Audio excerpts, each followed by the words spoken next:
Hi friends, कैसे हैं आप सब। मैं हूं आपका होस्ट फरहान अली। खुशामदीद है आपको मेरे इस यूट्यूब चैनल में जिसका नाम है textile machinery lovers bye engineer Farhan Ali. दोस्तों, एक नई वीडियो के साथ आज फिर मैं आपकी खिदमत में हाज़िर हूं। आज की जो मेरी वीडियो है वो ग्रुप मोटर पैरामीटर्स की सेटिंग के हवाले से है। आज की वीडियो में मैं आपको P2 जो इसका जो प्रोग्राम है उसके P200 से लेकर P210 तक जो तमाम पैरामीटर्स हैं, इसमें क्या क्या फीडिंग करनी है, कितनी फीडिंग करनी है और किस तरह से करनी है, ये तमाम चीज़ें आपको आज की वीडियो में बताऊंगा। तो चलिए हम वीडियो को स्टार्ट करते हैं। तो सबसे पहले प्रोग्राम में इंटर होने के लिए आपने ये जो प्रोग्राम जिस पे PRG या ESC लिखा हुआ है, ये वाला बटन, इसको आपने प्रेस करना है। उसके बाद ये आपके पास प्रोग्राम वाले ग्रुप आ गए। इसको आपने चेक करने के लिए अप और डाउन एरो की ये इनका आप इस्तेमाल कर सकते हैं। अगर डाउन से शुरू करते हैं आप तो देखें PE एक ग्रुप है, फिर PD, PC, PB, PA, P9, P8, P7, P6, P5, P4, P3, P2। और ये जो आज हमने जो सेटिंग्स वगैरह करना, चेक करना है, जो सीखना है वो P2 है। तो इसमें इंटर होने के लिए आपने यहाँ पे ये जो डाटा और ENT लिखा हुआ है, तो इस पे आपने इस तरह से क्लिक कर लेना है, इसको दबा लेना है, प्रेस करना है। ये आ गया P2.00। अब ये जो हमारा पैरामीटर है P2.00, इसकी वैल्यू क्या है, इसको चेक करने के लिए आपने दोबारा से यही डाटा इंटर वाला बटन प्रेस करना है। इसकी वैल्यू है इस वक्त 0। ये जो P2.00 है, ये इसके मॉडल के हिसाब से है कि ये G मॉडल है या P मॉडल। यानी कि अगर इसमें आप दो वैल्यू जो है वो फीड कर सकते हैं। एक वैल्यू ये 0 है और एक 1 है। 0 और 1 में से आप दोनों में से कोई भी फीड कर सकते हैं। अगर आपने इस पर इंडक्टिव लोड चलाना है, इंडक्टिव से मुराद इंडक्शन मोटर्स, कोई पंप वगैरह, फ़ैन वगैरह इससे चलाते हैं, तो ये इंडक्टिव लोड है। अगर आपने इस पर कैपेसिटिव लोड चलाना है, ये सेटिंग आपको कोई भी नहीं बताएगा।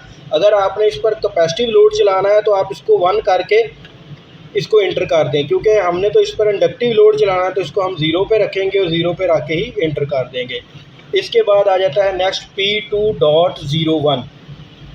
ये मोटर की रेटेड पावर के मोटर जो है वो कितने किलोवाट की आप इसके साथ अटैच करना चाह रहे हैं, उसकी जो रेटिंग है किलोवाट पे आपने वो इस जगह पे लिखनी है। इसको आप चेक करने के लिए कि इसमें कितनी फीडिंग है P2.01 में, तो आपने इंटर का बटन प्रेस करना है। ये मैंने इंटर का बटन प्रेस किया तो इस पर लिखा हुआ है 5.4 किलोवाट की, यानी कि मोटर मैं इस पर चलाना चाह रहा हूँ। तो इसको चेक करने का तरीका ये है कि आपके पास जो भी मोटर हो, आपने मोटर की जो नेम प्लेट है, मोटर की साइड पे एक नेम प्लेट हो, तो ये देखिए मेरे पास एक मोटर जो पड़ी हुई थी, मैं इसकी नेम प्लेट आपको दिखाता हूँ। आप इससे इसकी किलोवाट चेक करें। ये देखिए 0.75 किलोवाट। या अगर आप इसको 60 हर्ट्ज़ पे चलाते हैं तो आपने फिर फीडिंग करनी है 0.86 किलोवाट। तो चलिए इसकी जो फीडिंग है इसको हम फिर इसी हिसाब से कर लेते हैं। फीडिंग करने का तरीकाकार ये है कि आपने ये शिफ्ट वाला बटन प्रेस करना है, फिर दोबारा प्रेस करेंगे, उसके बाद फिर और फिर दोबारा से। तो हमने इसको 0.8 की, क्योंकि मोटर चला रहे हैं तो मैं इसको 0 करूँगा और फिर शिफ्ट वाला बटन दबा के अप की ये जो एरो की है इसकी मदद से मैं इसको 8 पे ले जाऊँगा। 8 पे ले जाके इसको सेव करने का तरीका है, डाटा या इंटर वाला बटन दबाएं तो ये हमारी वैल्यू सेव होगी। अगर आप चेक करना चाहते हैं कि सेव हुई है या नहीं, फिर दोबारा से डाउन एरो की प्रेस करें। P2.01 आपके सामने आ गया, इंटर का बटन दबाएँ। ये देखिए 0.8 किलोवाट इसमें सेटिंग हो चुकी है। इसके बाद आ जाता है P2.02। ये मोटर की जो रेटेड फ्रीक्वेंसी है। यहाँ पर अगर तो आप कोई अच्छी ब्रांड की, जिस तरह की ये एक सीमेंस की मोटर मेरे पास पड़ी हुई है इस वक्त, इस तरह की मोटर आप इस्तेमाल कर रहे हैं तो इसमें दोनों ऑप्शंस आपके पास मौजूद हैं। ये देखिए यहाँ पर 50 हर्ट्ज़ भी लिखा हुआ है और 60 हर्ट्ज़ भी, यानी कि आप इसको 60 हर्ट्ज़ तक भी चला सकते हैं। तो अगर तो आपने 60 हर्ट्ज़ पर चलाना है, आप इससे अच्छी एफिशिएंसी लेना चाह रहे हैं, तो आपने इसको 60 हर्ट्ज़ पे कर लेना है। अदरवाइज़ फिर आम जो नॉर्मल मोटर्स हैं पाकिस्तान में जो इस्तेमाल हो रही हैं वो 50 हर्ट्ज़ है, तो आपने इसको 50 हर्ट्ज़ ही रहने देना है। उसके बाद आ जाता है P2.03। ये है मोटर रेटेड स्पीड। तो इसको मैं इंटर दबाता हूँ। ये देखिए हमारे पास आ गया 1400 आरपीएम, यानी कि 1400 आरपीएम रेवोल्यूशन पर मिनट, यानी कि 1 मिनट में चक्करों की तादाद जो है 1400 है। इसको भी आपने नेम प्लेट से चेक करना है कि आपके जो मोटर की नेम प्लेट है उसमें कितने आरपीएम लिखे हुए हैं। तो अगर इसी मोटर की नेम प्लेट को देखें तो यहाँ पर लिखा हुआ है 1395 पर मिनट, जहाँ उसके साथ आरपीएम लिखा होता है। अगर आपने इसको 60 हर्ट्ज़ पे इसकी फ्रीक्वेंसी की सेटिंग की है तो फिर आपने 1695 कर देने हैं। 1395 मीन तकरीबन 1400 ही बनते हैं। तो हमारा ये जो इन्वर्टर है इस पे भी 1400 की फीडिंग ही है, तो लिहाजा हम इसको चेंज नहीं करेंगे। तो इसको आपने इसी तरह इंटर कर दें। और P2.04 नेक्स्ट पैरामीटर है, यह है मोटर रेटेड वोल्टेज। आपने फिर यहाँ पर वोल्टेज सेलेक्ट करने हैं, क्योंकि हम यहाँ पर 3 फेज़ मोटर है तो 400 वोल्ट ही यहाँ पर रहने देंगे।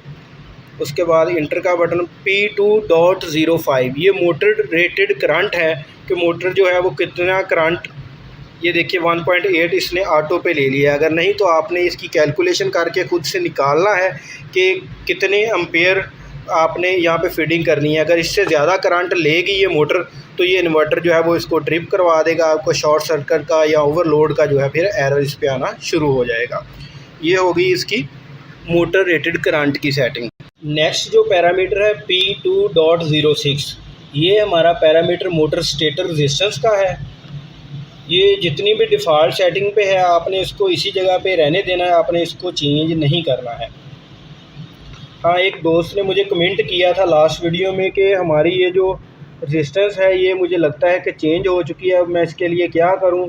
तो पहले वो पूछ रहा था कि मैं इसको क्या फैक्ट्री रीसेट कर दूं। तो मैंने कहा अगर आप इसको फैक्ट्री रीसेट करेंगे तो आपके जो इन्वर्टर के तमाम पैरामीटर हैं वो डिफ़ॉल्ट सेटिंग पे आ जाएंगे, यानी कि उस सेटिंग पे आ जाएंगे जिस जगह पे आपने, यानी कि जिस तरह नया इन्वर्टर ख़रीदा था। तो आपको फिर तमाम पैरामीटर का अगर तो सेटिंग का पता है कि कितनी करनी है तो फिर तो आप इसको करें, अदरवाइज़ आपने इसको इस तरह नहीं करना है। बल्कि मैं इसको ऑटो ट्यूनिंग का भी आपको एक तरीकाकार बता देता हूँ कि आप इन तमाम पैरामीटर को, ये जो P2.06, 7, 8, 9 और P2.010, इसकी आप ऑटो ट्यूनिंग पे सेटिंग किस तरह से कर सकते हैं। चलिए पहले ये तमाम सेटिंग आप देख लें, फिर उसके बाद मैं आपको इसी वीडियो में इसकी ऑटो ट्यूनिंग का तरीकाकार भी बता देता हूँ। तो ये हमने कर लिया। उसके बाद P207, तो ये मोटर रूटर रेजिस्टेंस का है कि मोटर रूटर जो है इसका, ये जो मोटर है इसमें ये जो रूटर लगा हुआ है इसके ऊपर भी एक रेजिस्टेंस होती है, इसकी रेजिस्टेंस कितनी है उसकी ये वैल्यू है। आप तो शायद इसको कैलकुलेट ना कर सकें, तो इसलिए इसको भी आपने चेंज नहीं करना है। इसके बाद P2.08, ये जो है ये motor stator and router leakage inductance का है, इसको भी आपने चेंज नहीं करना है। और इसी तरह ये 10 नंबर जो है मोटर करंट विदाउट लोड, कि जो मोटर जो है विदाउट लोड कितना करंट लेगी आपने ये उसकी यहाँ पर लिखना है। वहाँ पर जो हमारा मैक्सिमम करंट था वो आपने नोट किया होगा कि 1.8 था और विदाउट लोड जो है 1.1 है। आपने ये भी इसकी नेम प्लेट से भी देख सकते हैं, या इसको चलाएं पहले मोटर को खाली, आप फिर जो है एम्पेयर मीटर लें, उसकी मदद से इसका करंट मेजर कर लें और उसके मुताबिक भी आप इसकी जगह पर यहाँ पर फीडिंग कर सकते हैं। तो चलिए मैं आपको बताता हूँ कि आपने ये जो P2.06 से लेकर P2.10 तक जो ऑटो ट्यूनिंग आप किस तरह से कर सकते हैं। तो उसके लिए एक मरतबा आपने इसको इसका बटन दबाएं और प्रोग्राम से जो बाहर आ जाए मेन मेन्यू की जानिब। तो ये हम आ गए हैं इसके मेन मेन्यू में।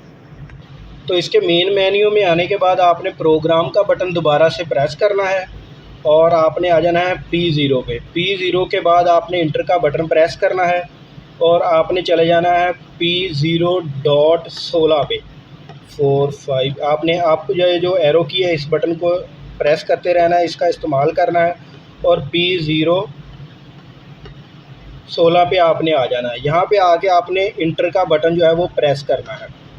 यहाँ पर 3 वैल्यू जो हैं वो सिलेक्ट हो सकती हैं, एक 0, एक 1 और एक 2। 0, 1 और 2। 0 को अगर आप इंटर करेंगे तो इसका मतलब है नो एक्शन, यानी कि आप कोई भी एक्शन नहीं लेना चाहते, जो सेटिंग है वो सेम रहे।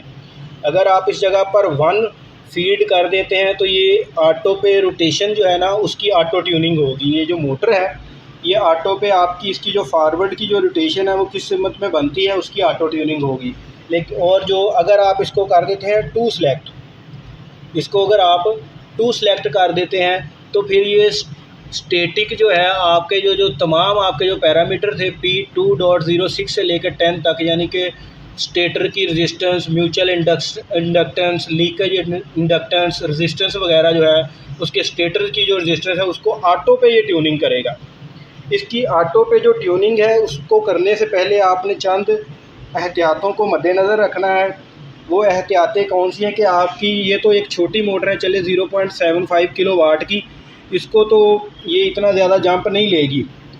अगर दूसरी मोटर हो तो आपने इसके जो पाँव वगैरह यानी कि इनर्शिया के हिसाब से उस मोटर के आपने उसको फिक्स कर लेना है। उसके बाद जो उसका जो फ्रंट है ये बिल्कुल फ्री होना चाहिए, किसी पुली के साथ किसी भी चीज़ के साथ उसको अटैच नहीं होना चाहिए।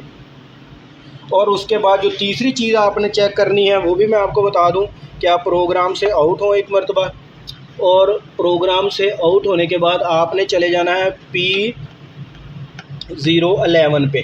P011 ये इसका एक्सेलरेशन टाइम है, ये भी आपने चेक कर लेना है। कहीं ऐसा ना हो कि एक्सेलरेशन टाइम बिल्कुल कम हो और जब ये ऑटो पे ट्यूनिंग पे आए तो मोटर एकदम झटका ले, उसके फीट वगैरह डैमेज हो या वो गिर जाए या किसी भी नुकसान का बायस बन सकती है। तो आपने कोशिश करना है इसको 10 से 20 के दरमियान आप इसकी जो एक्सेलरेशन टाइम है इसको सेट कर लें।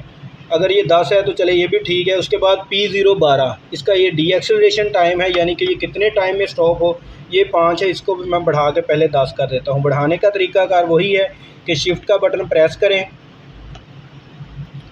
और प्रेस करते हुए मैं इसको पहले करता हूँ 0 और फिर दोबारा एक मरतबा ले जाते हैं हम इसको दूसरी जानिब, और इसको हम ये हो गया 10। शिफ्ट दबा के आप इसको 0 कर लें और इंटर का बटन दबाएंगे तो ये वैल्यू सेव हो जाएगी।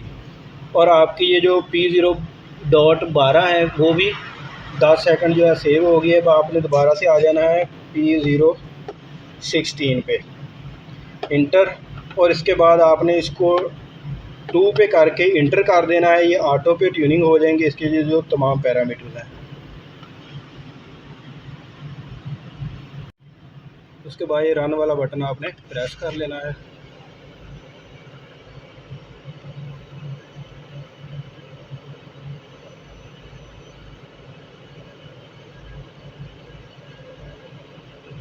और आपकी ये ऑटो ट्यूनिंग है वो इस वक्त हो चुकी है। अगर आप P016 जो है इसका इंटर प्रेस करके इसको 1 यहाँ पर ले आते हैं, उसके बाद इंटर दबाते हैं तो इंटर दबाने से इसकी जो है ऑटो रोटेशन ट्यूनिंग जो है वो स्टार्ट होगी। तो आपने रन का बटन प्रेस कर देना है। तो जैसे ही आप रन का बटन प्रेस करेंगे तो ये ऑटो ट्यूनिंग जो है वो इसकी कंप्लीट हो जाएगी। ये देखिए, मोटर जो है उसने ऑटो पे जो है स्टार्ट लिया है और अपनी डायरेक्शन को जो है वो उसने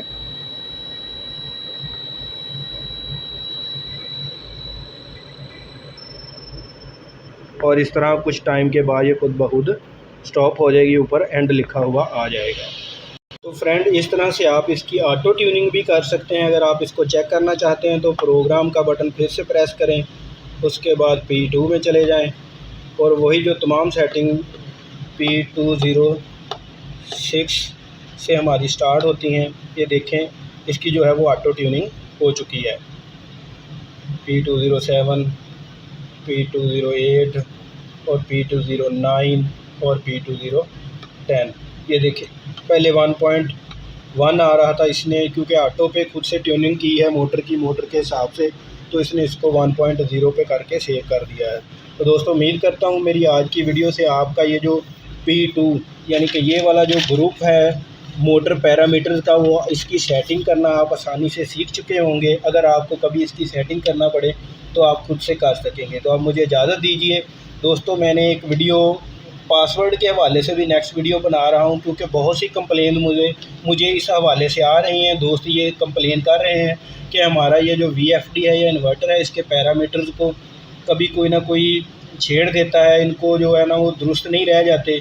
तो इसके लिए हम क्या करें? तो मैंने नेक्स्ट वीडियो इसी हवाले से बनाई है कि आप इसको पासवर्ड किस तरह से लगा सकते हैं, अपने इन पैरामीटर्स को सेव किस तरह से कर सकते हैं। जब तक आप वो पासवर्ड नहीं लगाएंगे उस वक्त तक कोई भी बंदा आपके पैरामीटर को चेंज नहीं कर सकता।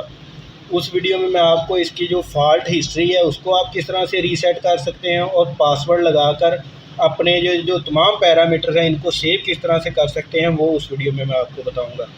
तो चलिए अब आज तक के लिए इतना ही। अब मुझे इजाज़त दीजिए, दुआओं में याद रखिए। अल्लाह हाफ़िज़।